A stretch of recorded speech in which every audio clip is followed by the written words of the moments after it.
السلام علیکم ورحمۃ اللہ وبرکاتہ۔ الحمدللہ وکفا وعلی عبادہ الذین اصطفیٰ، اما بعد فاعوذ باللہ من الشیطان الرجیم، بسم اللہ الرحمن الرحیم۔ قل بفضل اللہ وبرحمتہ فبذلک فلیفرحوا، صدق اللہ مولانا العظیم۔ صلو علی الحبیب صلی اللہ تعالی علیہ وسلم۔ دوستو اور بزرگوں، کل عید الاضحیٰ کا دن ہے۔ میں آپ لوگوں کے سامنے حاضر آیا کہ میں آپ کو بتا سکوں کہ عید الاضحیٰ کے دن کی سنتیں کیا کیا ہے، عید الاضحیٰ کی نماز کا طریقہ کیا ہے۔ تو سب سے پہلے میں آپ کو یہ بتاؤں کہ عید الاضحیٰ کے دن ہمیں کیا کیا کرنا چاہیے۔ عید الاضحیٰ کے دن سب سے پہلے غسل کرنا سنت مبارکہ ہے۔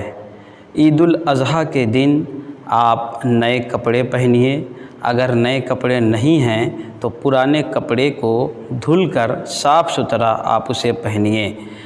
عید الاضحیٰ کے دن کی سنتوں میں یہ بھی ہے کہ آپ ناخن کاٹیں، بال کٹوائیں، اور جو بھی زائد بال ہے آپ اسے کاٹیں، لیکن جن حضرات کے نام سے قربانی ہونا ہے وہ جو پہلی تاریخ سے، چاند کی پہلی تاریخ سے جو ابھی تک صرف اس لیے ناخن اور بال کو نہیں کٹوائے ہیں کہ اس سے بھی ثواب ملتا ہے، تو جب تک وہ قربانی ان کی ہو نہیں جائے گی وہ نہیں کٹائیں گے۔ دوستو اور بزرگوں، عید الاضحیٰ کے دن ایک راستے سے عیدگاہ جانا اور دوسرے راستے سے واپس آنا یہ بھی سنت ہے، اور جب آپ عیدگاہ کے لیے نکلیں گے تو اللہ اکبر لا الہ الا اللہ واللہ اکبر وللہ الحمد پڑھتے ہوئے آپ جائیں گے۔ دوستو اور بزرگوں، عید الاضحیٰ کے دن صدقہ کرنا یہ ہمارے اور آپ کے آقا صلی اللہ تعالی علیہ وسلم کو بہت پسند تھا، تو آپ عید الاضحیٰ کے دن صدقہ کریں، خیرات کریں، بیواؤں کی مدد کریں، غریبوں کو ان کا خاص خیال رکھیں۔ دوستو اور بزرگوں، آپ سب کے گھر میں قربانی ہوگی الحمدللہ، لیکن اپنے پڑوسیوں کا خیال رکھیں، ہو سکتا ہے کہ ان کے یہاں قربانی نہ ہو، تو جو قربانی آپ کریں، جو گوشت کا 3 حصہ لگائیں گے، ان کا ضرور حق ہے آپ ان تک پہنچائیں۔ اب سب سے اہم بات جو میں آپ کے سامنے پیش کرنے جا رہا ہوں وہ ہے نماز عید کا طریقہ۔ سب سے پہلے عید الاضحیٰ کی نماز کی آپ کو نیت کرنا ہے۔ نیت اس طریقے سے کرنا ہے کہ نیت کی میں نے عید الاضحیٰ کی واجب 6 زائد تکبیروں کے ساتھ واسطے اللہ تعالیٰ کے، پیچھے اس امام کے منہ میرا کعبہ شریف کی طرف اللہ اکبر کہہ کے آپ کو ناف کے نیچے ہاتھ کو باندھ لینا ہے۔ اس کے بعد امام جو ہے وہ امام اور مقتدی دونوں حضرات سب سے پہلے ثنا پڑھیں گے، سبحانک اللہم وبحمدک وتبارک اسمک وتعالی جدک ولا الہ غیرک۔ اس کے بعد 3 زائد تکبیریں کہی جائیں گی۔ پہلی تکبیر میں ہاتھوں کو کانوں کی لو تک اٹھائیے اور چھوڑ دیجئے، دوسری تکبیر میں ہاتھوں کو کانوں کی لو تک اٹھائیے اور چھوڑ دیجئے، تیسری تکبیر میں ہاتھوں کو کانوں کی لو تک اٹھائیے اور ناف کے نیچے باندھ لیجئے۔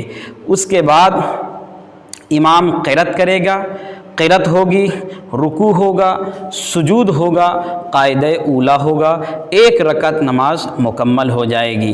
اب جب دوسری رکعت کے لیے ہم کھڑے ہوں گے تو سب سے پہلے امام قرات کرے گا، قرات کے بعد 3 زائد تکبیریں کہی جائیں گی۔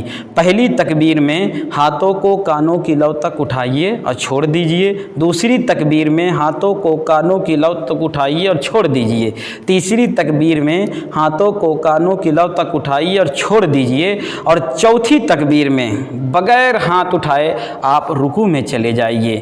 رکوع ہوگا، اس کے بعد سجود، قاعدہ اخیرہ، اور 2 رکعت نماز مکمل ہو جائے گی۔ 2 رکعت عید الاضحیٰ کی نماز کے بعد خطبہ ہوگا۔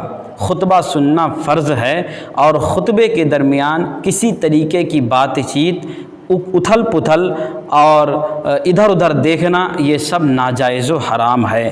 خطبے کو اس طریقے سے سننا چاہیے کہ جیسے آپ نماز کی حالت میں بیٹھے ہوئے ہیں۔